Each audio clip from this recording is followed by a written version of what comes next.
Good morning dear students, welcome back to our channel being smart with us. पिछली class में हम exercise 1.6 complete कर चुके थे। आज हम मिसलेनियस एक्सरसाइज के एग्जांपल करेंगे। अच्छा, मिसलेनियस एक्सरसाइज थोड़ी सी मुश्किल लगती है बच्चों को, ठीक, लेकिन आपको बिल्कुल घबराने की जरूरत नहीं है। एक बात समझ लीजिए, पर पहले इसको करने से पहले, स्टार्ट करने से पहले, कि जिस भी बच्चे ने शुरू की फर्स्ट एक्सरसाइज से लेके सिक्स्थ एक्सरसाइज तक अगर अच्छे से ना की हो तो पहले उनको अच्छे से कंप्लीट करें, क्योंकि सारी एक्सरसाइजेस का निचोड़ होता है इस मिसलेनियस एक्सरसाइज में। तो शुरू करते हैं हम अपने मिसलेनियस एक्सरसाइज के एग्जांपल से। एक्सरसाइज के क्वेश्चन हम कल करेंगे और मिसलेनियस एक्सरसाइज के एग्जांपल जितने भी हैं हम आज की क्लास में कंप्लीट कर लेंगे। तो आइए देखते हैं एग्जांपल नंबर 28, पेज 24।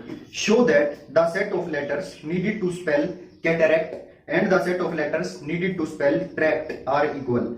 हमको दो लेटर्स दे रखे हैं, एक तो कैटरैक्ट और एक ट्रैक्ट। इनकी हेल्प से जो सेट बनेगा, क्या दोनों सेट इक्वल होंगे या नहीं होंगे, ये बताना है। तो सबसे पहले हम लेट करेंगे, let X be the set of x be the set of words is the set of letters of word cataract। Spelling क्या है? CATARACT। तो x में कौन कौन आएगा? ये सारे लेटर आएंगे एक एक बार, जो भी लेटर आएंगे सारे आएंगे एक एक बार। तो सबसे पहले आएगा C A T, ए दोबारा नहीं आएगा, R ए दोबारा नहीं आएगा, C भी नहीं आएगा, T भी आ चुका है, ठीक। दूसरा क्या है, जूम करेंगे, let Y be the set, capital Y है ये, क्योंकि हम सेट को कैपिटल लेटर से डिनोट करते हैं। Let Y be the set of letters of word tract TRACT। तो Y क्या बनेगा? TRAC। सारे एक बार आ गए ना, T को दोबारा नहीं लिखना, सारे लेटर्स को एक एक बार लिखते हैं हम सेट में। तो अब ये पूछा गया इस क्वेश्चन में कि क्या ये दोनों इक्वल हैं। देखो, इक्वल तब होते हैं जब जो एलिमेंट्स इसमें हों वे सारे के सारे एलिमेंट्स इसमें सेम अगर हों तो हम कहते हैं इक्वल है। तो C इसमें भी है, इसमें भी है, A इसमें भी है, इसमें भी है, T भी है दोनों में, और R भी दोनों में है। So all the elements of set X and Y are exactly same. So set X is equal to set Y। ठीक, तो इसको लिख देंगे। So elements of set X and Y are exactly same implies set X is equal to set Y। Clear? ये था हमारा example number 28। Next देखिए example number 20। All the subsets of the set -1, 0, 1। तो इसके सारे सबसेट लिखने हैं। हमको एक सेट दिया हुआ है, इसके सारे सबसेट्स लिखने हैं। एग्जांपल 29, एक सेट दे रखा है, मान लिया कि वो सेट X से डिनोट कर दिया मैंने। क्या दे रखा है? -1, 0, 1। और निकालना क्या है? इसके सारे सबसेट्स लिखने हैं। इसके जितने भी सबसेट हो सकते हैं पॉसिबल, वे सारे लिखने हैं। तो लिखो subsets of set X are, एक तो -1 ब्रैकेट में, सबसेट भी एक सेट होता है तो सारे के सारे ब्रैकेट में लिखे जाएंगे। सिर्फ जो फाई सबसेट होता है उसको ब्रैकेट में नहीं लिखना, बाकी सबको ब्रैकेट में लिखना है। क्योंकि अगर फाई को ब्रैकेट में लगा दिया ना तो वो सबसेट, तो वो एम्प्टी सेट नहीं रहेगा। अगर इस फाई को ब्रैकेट में बंद कर दिया तो इसमें एक एलिमेंट आ जाएगा फाई, ठीक। तो इसको ब्रैकेट में बंद नहीं करना होता, बाकी सबको ब्रैकेट में बंद करना होता है। फिर एक सबसेट बनेगा 0 एलिमेंट का, एक सबसेट बनेगा 1 का। फिर इन दोनों के पेयर बनेंगे दो के, -1, 0, 0, 1, 1, -1। और एक बार ये सेट पूरा -1, 0, 1। तो ये बनेंगे इसके सबसेट 1, 2, 3, 4, 5, 6, 7, 8। सबसे पहला सबसेट तो हर एक सेट का सबसेट होता है ये 5, ठीक। फिर इनके 1, 1 के सेट बनेंगे सिंगल एलिमेंट्स के, फिर दो के पेयर बनेंगे सबके, और फिर ये सेट पूरा खुद। क्लियर? तो ये था एग्जांपल नंबर 29। नेक्स्ट देखिए example number 30। Show that A union B is equal to A intersection B implies A is equal to B. हमको क्या दिखाना है कि अगर A union B A intersection B के इक्वल हो जाए तो इससे क्या होएगा, ए और बी दोनों इक्वल आ जाएंगे। ये बड़ा इंपॉर्टेंट क्वेश्चन है, तो इस पे थोड़ा ध्यान ज्यादा लगाना। एग्जाम्पल नंबर 30 क्या दिया हुआ है, given A intersection B is equal to A union B, यही दिया हुआ है ना। अच्छा उल्टा लिख दिया, कोई बात नहीं, वो तो इसको इधर लिखो चाहे इधर लिखो, कैसे भी लिखो एक ही बात होती है, पर फिर भी हम ऐसे ही लिख लेते हैं। A union B is equal to A intersection B, ये चीज हमको गिवन है और प्रूव क्या करना है, ए इज इक्वल टू बी। अब इसको एक बार वेन डायग्राम में समझने की कोशिश करते हैं कि ये दिया क्या हुआ है। तो देखो ये यूनिवर्सल सेट, ये मेरा कोई सेट है ए, ये मेरा कोई सेट है बी। बस समझाने के लिए, ये आपको नहीं बनाना। ए यूनियन बी क्या होगा, ए यूनियन बी ये सारा, ये सारी चीज, ठीक। ए इंटरसेक्शन बी क्या होगा, ये बीच का पार्ट, क्लियर। अच्छा जब ये दोनों सेट अगर मान लो इक्वल हो जाए मतलब ये वाला सेट, इसमें जो एलिमेंट है वे सारे एलिमेंट इसके अंदर, मतलब ये इसके ऊपर आ जाए बिल्कुल, ठीक। तो ए और बी इक्वल हो जाए तभी ये चीज पॉसिबल है कि ए यूनियन बी और ए इंटरसेक्शन बी इक्वल हो जाए। तो अब ए यूनियन बी क्या होगा, ये पूरा का पूरा, और ए इंटरसेक्शन बी क्या होगा, कॉमन भी पूरा का पूरा है। तो ये तभी पॉसिबल है जब ये दोनों इक्वल हो। पर ये बात वेन डायग्राम से तो दिख गई, लेकिन इसको प्रूव करना है अब। तो प्रूव देखो कैसे करेंगे। अच्छा इसको प्रूव करने के लिए एक चीज का ध्यान रखना कि सेट थ्योरी में जब भी मैं किन्हीं दो सेट को इक्वल प्रूव करूंगा ना, तो उसके लिए दो चीजें प्रूव करनी पड़ती हैं। एक तो प्रूव करना पड़ेगा कि ए सबसेट है बी का, ये प्रूव करो, और एक प्रूव करना पड़ेगा कि बी सबसेट है ए सेट का। अगर ये दो चीज मैंने दिखा दी तो मेरा काम हो जाएगा, तो ये प्रूव हो जाएगा कि ए बी के इक्वल है, ठीक, पहली बात। अब ये कैसे प्रूव करना होता है कि ए सबसेट है बी का, मैं कोई एलिमेंट लेके चलूंगा ए के अंदर, कि जैसे let small a belong to, अभी लिखना नहीं है, अभी सिर्फ समझना है। मैं कोई एलिमेंट लेके चलूंगा इस सेट का, कि कोई एलिमेंट है ए जो कि ए सेट को बिलोंग करता है, ठीक। तो अगर ये सबसेट होगा, अगर ये सबसेट प्रूव करना है मेरे को कि ये सबसेट है बी का, तो मेरे को क्या प्रूव करना पड़ेगा कि ये जो एलिमेंट है ना, ये बी सेट को भी बिलोंग करता है। अगर मैंने ये प्रूव कर दिया, to prove a belong to set B, तो इससे क्या प्रूव हो जाएगा कि ए सबसेट है बी का। तो समझ रहे हो, अगर मेरे को ये चीज प्रूव करनी है तो मैं कैसे प्रूव करूंगा, एक एलिमेंट लेके चलूंगा इस सेट का और इसको दिखा दूंगा कि ये बी सेट को बिलोंग करता है, तो ये प्रूव हो जाएगा ए सबसेट है बी का। क्यों, क्योंकि देखो जैसे ये यूनिवर्सल सेट है, ये कोई सेट है ए, सबसेट कौन होगा, इसका सबसेट कौन होगा, इसके अंदर कोई सेट होगा, इसके अंदर इसका कोई पार्ट, ठीक, ठीक है। तो सबसेट के एलिमेंट जितने भी होंगे वे सारे एलिमेंट इसके अंदर ही होंगे ना। तो अगर कोई एलिमेंट इस सेट को बिलोंग कर रहा है, छोटे वाले को जो कि सबसेट है, ठीक, तो वो इसको भी तो बिलोंग करेगा। अगर ये चीज मैंने दिखा दी तो सबसेट प्रूव हो जाएगा, ठीक। वैसे इसको भी अगर मेरे को प्रूव करना है तो मैं कोई एलिमेंट लेके चलूंगा इस सेट का और इसको दिखा दूंगा कि वो इस सेट को भी बिलोंग करता है, तो ये प्रूव हो जाएगा कि बी सबसेट है। कैसे लेके चलूंगा, let b belong to set B, और फिर प्रूव कर दूंगा कि b belong to set A, तो इससे ये प्रूव हो जाएगा कि बी सबसेट है ए का। ये मैं एक मैप दे रहा हूं आपको कि हम करने क्या वाले हैं, ताकि आपको समझ आ जाए सब। तो समझ आ गया ना। तो अगर मैंने ये चीज प्रूव कर दी, इसको लेके चला कि b belong to set B, और प्रूव कर दिया B belong to set A, तो इससे प्रूव हो जाता है कि बी सबसेट है ए सेट का।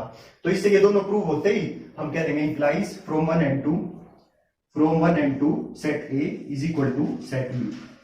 तो ऐसा कुछ हम इस एग्जाम्पल में करेंगे। तो देखिए कैसे करना है इसको।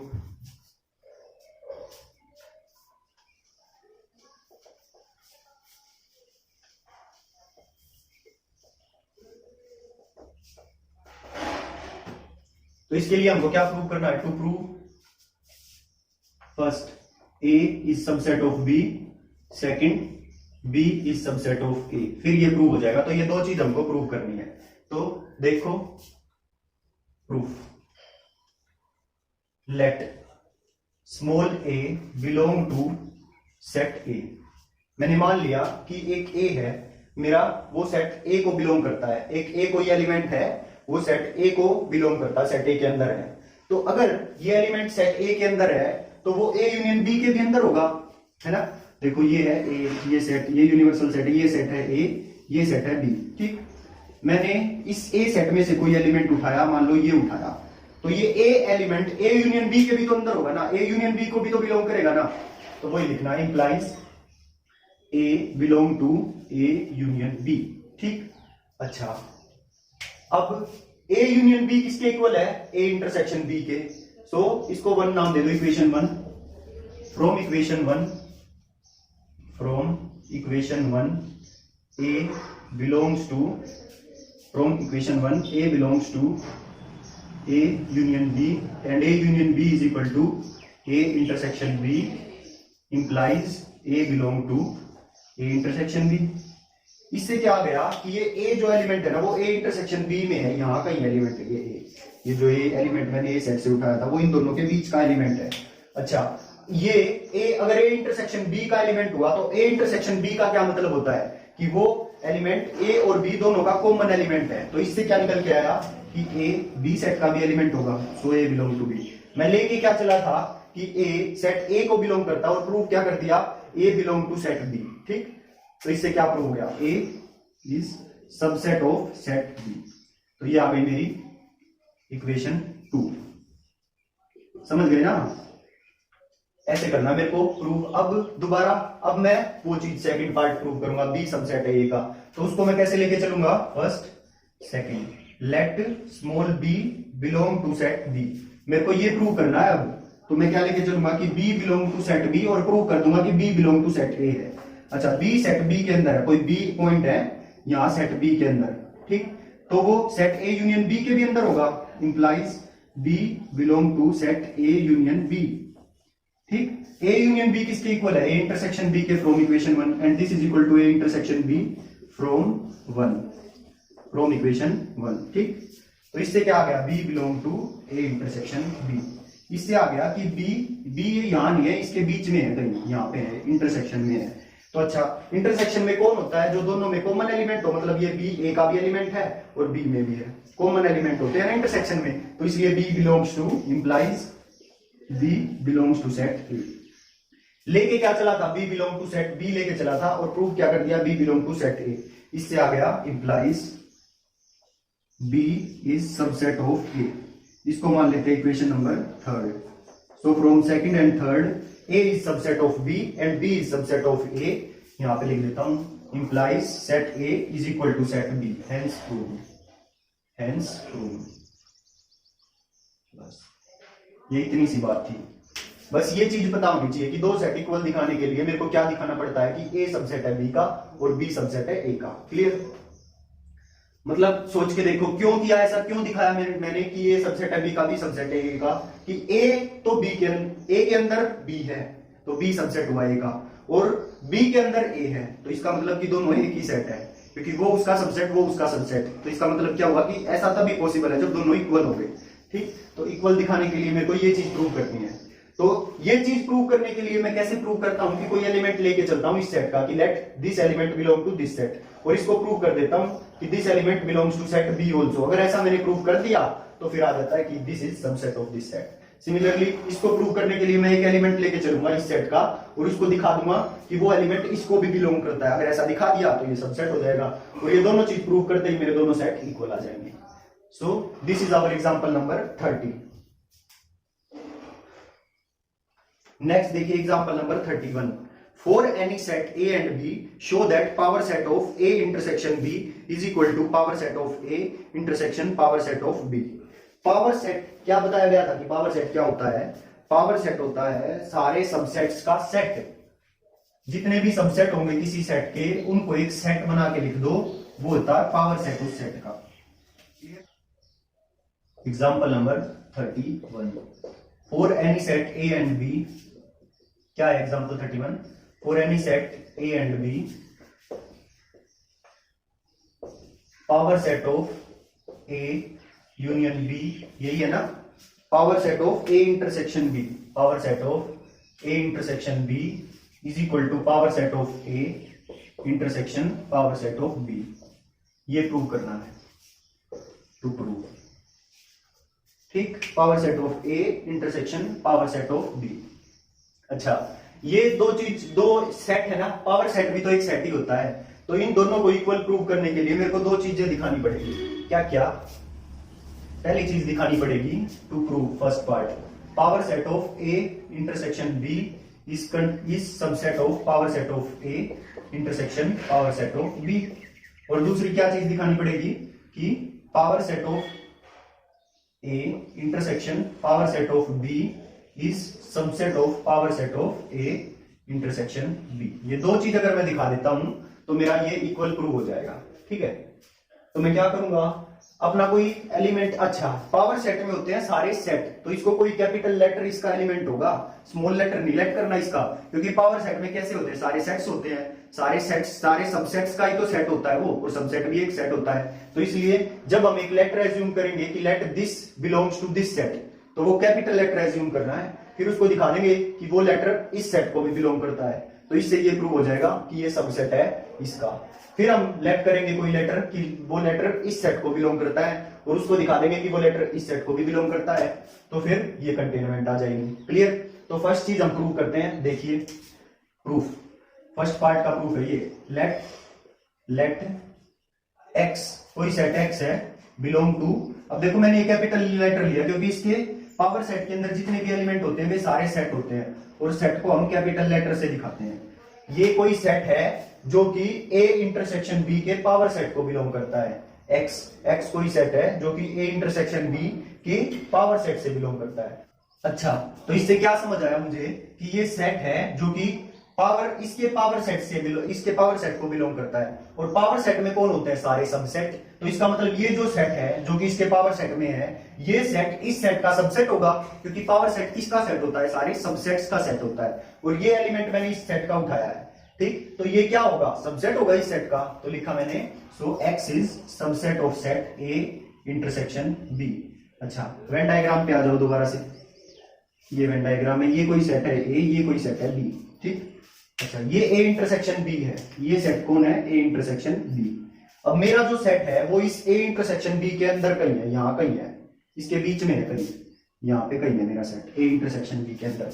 तो वो जो ए इंटरसेक्शन बी के बीच में है जो मेरा सेट, वो इस सेट का भी सबसेट होगा और इस सेट का भी सबसेट होगा, है ना, क्योंकि ये जो बीच में कॉमन सबसेट है, ये सबसेट ए इंटरसेक्शन बी का सबसेट होने का मतलब है कि वो सबसेट होगा ए सेट का भी और वो सबसेट बी सेट का भी होगा। Implies X is subset of A and X is subset of B। अच्छा, अगर ये सेट X A सेट का सबसेट है तो क्या वो उसके पावर सेट को बिलोंग करेगा, है ना, क्योंकि पावर सेट में क्या होते हैं, सारे के सारे सबसेट्स ही तो होते हैं। तो implies X belongs to power set of A। ऐसे ही X सबसेट है B का, सबसेट है, और पावर सेट में क्या होते हैं, सारे सबसेट होते हैं, तो ये सेट इसके पावर सेट को बिलोंग करेगा, and X belongs to power set of set B। Clear? अच्छा, X belong to power set of A, X power set of A के अंदर भी है और X power set of B के अंदर भी है, मतलब दोनों में कॉमन है, दोनों का कॉमन सबसेट है X। तो इससे क्या गया, implies X belongs to power set of A intersection power set of B। मतलब पावर सेट, ये सेट दोनों को बिलोंग करता है, मतलब दोनों का कॉमन सबसेट है। ठीक, तो हम क्या कहेंगे कि X दोनों के इंटरसेक्शन को भी बिलोंग करेगा। इस तरह ये कोई पावर सेट है A का, ये पावर सेट है B का। ठीक, मेरा X power set of A में भी है और पावर सेट ऑफ B में भी है, मतलब इनके इंटरसेक्शन को भी बिलोंग करेगा, इनके इंटरसेक्शन में भी होगा। तो वही तो लिखा है कि X belongs to power set of A intersection power set of B। इससे क्या मिला मेरे को कि मैं लेके चला था कि X belong to power set of A intersection B, और प्रूव क्या कर दिया मैंने कि X belong to power set of A intersection power set of B। इससे क्या गया, implies power set of A intersection B is subset of power set of A intersection power set of B। ये चीज prove हो गई है। इसको नाम दे देते हैं इक्वेशन नंबर 1। अब देखते हैं इक्वेशन नंबर 2। सेम ऐसे इक्वेशन नंबर 2 प्रूव करनी है। देखो उसको कैसे करेंगे। अब ये सेकंड पार्ट मेरे को प्रूव करना है। अब मैं लेके चलूंगा कि मेरा कोई सेट X है जो कि इसको बिलोंग करता है। तो लेट सेकंड पार्ट कर रहा हूं मैं, let X belong to power set of A intersection power set of B। अच्छा, इस इंटरसेक्शन का क्या मतलब होता है कि मेरा X जो सेट है वो इसको भी बिलोंग करेगा एंड इसको भी बिलोंग करेगा। तो लिख दो X implies X belongs to power set of A and x belongs to power set of set B. अच्छा, इसके पावर सेट को बिलोंग करने का क्या मतलब है, इसके पावर सेट में होने का क्या मतलब है कि ये जरूर सबसेट होगा इस ए सेट का, तभी तो पावर सेट में आया। सारे सबसेट ही तो आते हैं पावर सेट में, तो इसका क्या मतलब है कि अगर ये सेट इसके पावर सेट को बिलोंग कर रहा है तो इसका मतलब है कि ये सेट जरूर सबसेट होगा इस सेट का। Implies x is subset of set A and x is subset of set B. इससे क्या आ गया कि x a का भी सबसेट है और b का भी सबसेट है, तो x a इंटरसेक्शन b का भी सबसेट होगा। समझ गए ना? अगर कोई सेट सबसेट है, a का भी सबसेट है और b का भी सबसेट है, तो मतलब दोनों के इंटरसेक्शन का भी सबसेट होगा। तो ये लिख दिया। अब नेक्स्ट, ये मेरा सेट a इंटरसेक्शन b का सबसेट है। इसका क्या मतलब है कि ये सेट x मेरे पावर सेट को बिलोंग करेगा, पावर सेट का एलिमेंट होगा, power set of a intersection b। Clear? क्योंकि सारे जितने भी सबसेट होते हैं किसी सेट के, वे उसके पावर सेट में आते हैं ना। और बिलोंग हम कब लिखते हैं कि जैसे कोई एलिमेंट हो किसी सेट का, तो उस एलिमेंट को लिखते हैं हम कि this element belong to this set. ठीक, तो ये सेट सबसेट है इस सेट का, और मेरे पावर सेट में आते हैं सारे सबसेट, तो जरूर ये सेट पावर सेट को बिलोंग करेगा। सिंपल सी बात है। क्लियर? तो इससे क्या आ गया, लेके क्या चला था मैं कि set x belong to power set of a intersection power set of b, और प्रूव क्या कर दिया कि x belong to power set of a intersection b। इससे क्या आ गया, implies power set of a intersection power set of b is subset of power set of a intersection b। ये आ गई मेरी second equation. So from 1 and 2 this is subset of this and this is subset of this. So from 1 and 2 दोनों equal है। P power set of A intersection B is equal to power set of A intersection power set of B from equation 1 and 2। इसके ऊपर लिखना इसको, from equation 1 and 2 power set of A intersection B is equal to power set of A intersection power set of B implies, बस hence prove. तो ये दो very important examples थे, example 30 और एग्जांपल 31।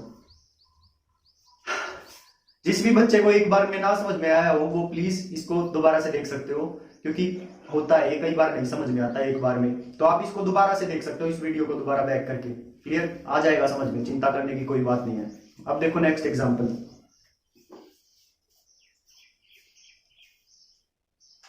Next example number 32।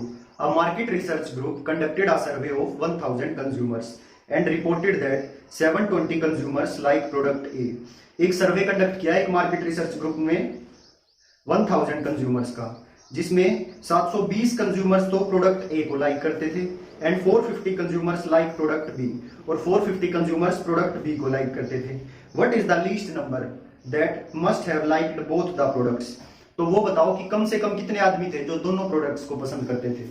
तो देखिए ये दो एग्जांपल भी 32 और 33 काफी अच्छे एग्जांपल्स में इनकी गिनती होती है, तो प्लीज ध्यान से समझना। Example 32, example number 32। A market research group conducted a survey of 1000 consumers। ठीक, तो 1000 कंज्यूमर्स ये हमको यूनिवर्सल सेट दे रखा है कि टोटल कितने लोगों को का सर्वे किया उन्होंने, 1000 लोगों का, and reported 720 consumers like product A. A set में कितने एलिमेंट हैं, प्रोडक्ट ए प्रोडक्ट वालों को ए सेट मान लेते हैं। So number of element in A, इसको number of element in universal set ले लो। इसमें कितने हैं 720, and number of people who like product B कितने हैं 450। Clear? What is the least number that must have like both the product.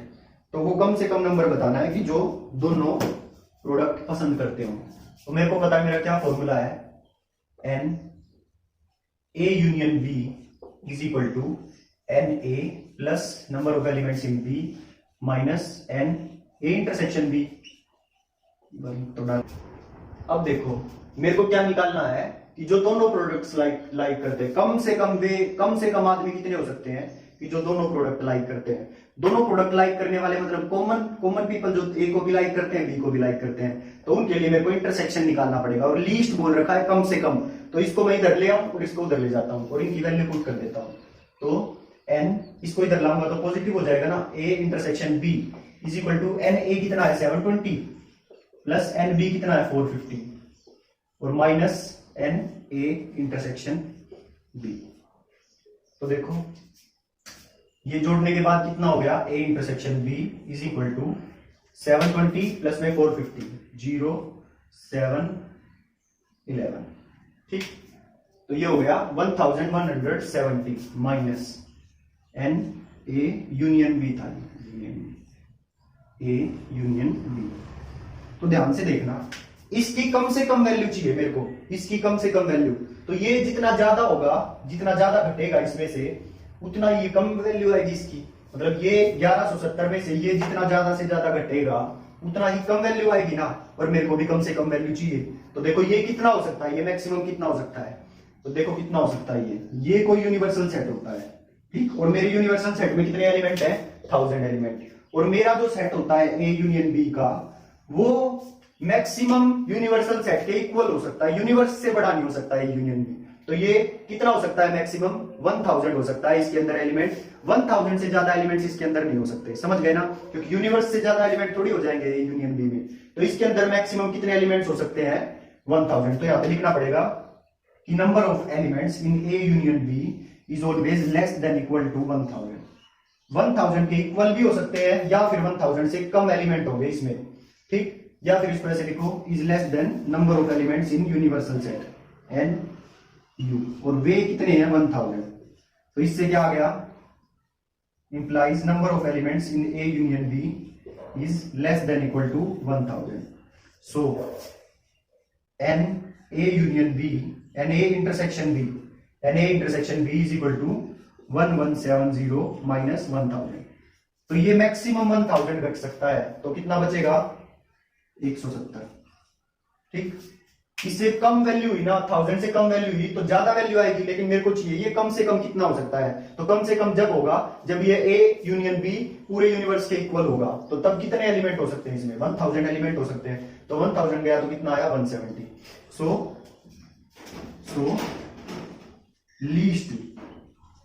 Least number of elements in set A intersection B can be, कितने हो सकते हैं, can be 170। तो ये था solution example number 32 का। अब देखिए example number 33।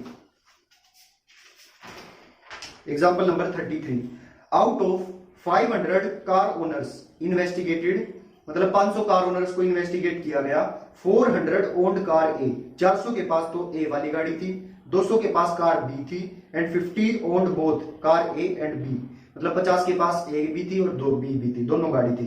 Is this data correct, क्या ये डाटा सही है, ये हमको देख के बताना है। तो टोटल कितने कार ओनर्स थे जिनको इन्वेस्टिगेट किया गया 500। तो ये मेरे को यूनिवर्सल सेट दे रखा है। जब तक ये नहीं बोला जाए ना कि जितने पर्सन इन्वेस्टिगेट किए वे उनके पास, मतलब सबके पास कार ए और बी में से कोई ना कोई कार है, अगर ऐसा बोल देता तो हो जाता वो। ठीक, या फिर ये जनरल चीज गिवन हो कि भाई जैसे कोई लोग हैं, ठीक, और वो कोई ना कोई लैंग्वेज बोलते हैं, जैसे लैंग्वेज ए या लैंग्वेज बी, हिंदी और इंग्लिश, कोई ना कोई तो लैंग्वेज बोलेंगे ही ना वो आदमी, ऐसा थोड़ी हो सकता है कि वो लैंग्वेज बोलते ही ना हो।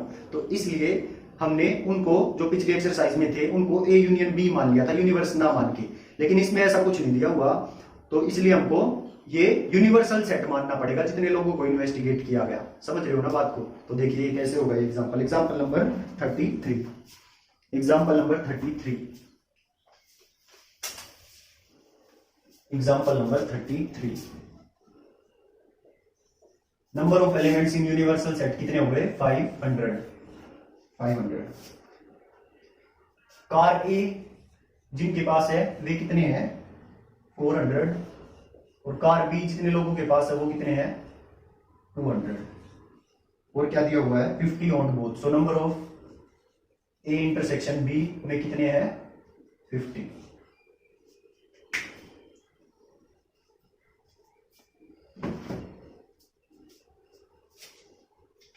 इसके लिए वेन डायग्राम हम ड्रॉ करते हैं। ये है जिनके पास कार ए है, इस सेट में वे सारे हैं जिनके पास कार बी है। ये सारे कितने, ये सारे 400 है, 400, और ये सारे कितने, ये सारे 200 पूरे ये, और बीच में कितने हैं 50। मेरे को चेक करना, और यूनिवर्सल सेट में कितने हैं 500।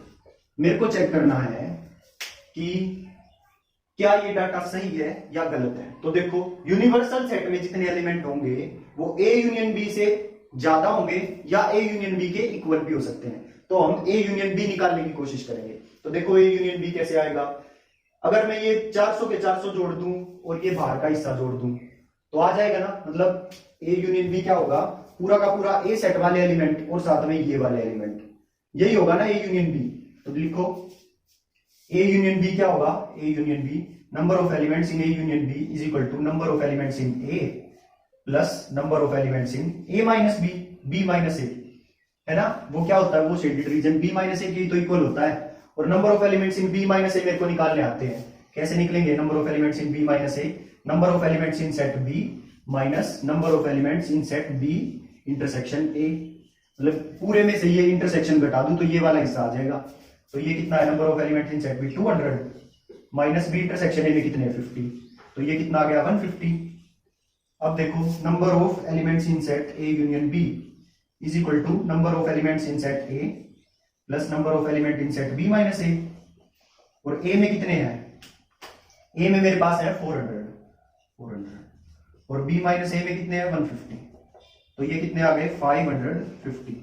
अच्छा ये तो यूनिवर्सल सेट से ज्यादा एलिमेंट चले गए, मतलब ये यूनिवर्सल, ये ए यूनियन बी के अंदर जो एलिमेंट है वो यूनिवर्स से भी ज्यादा हो गए। और हमको पता है कि A union B, A intersection B, ये सारे यूनिवर्सल सेट के सबसेट होते हैं। तो इनमें एलिमेंट या तो यूनिवर्सल सेट के इक्वल हो सकते हैं ज्यादा से ज्यादा, नहीं तो हमेशा कम ही होंगे इनके अंदर। और इसमें तो यूनिवर्सल सेट में इससे ज्यादा एलिमेंट आ गए यूनिवर्स से। So this data, so number of elements in you is less than number of elements in A union B. So the data is question में क्या पूछा गया था, data is correct or not? So the data is not correct. बस इतना सा करना था। ये था हमारा एग्जांपल नंबर 33। अब देखिए लास्ट एग्जांपल, एग्जांपल नंबर 34।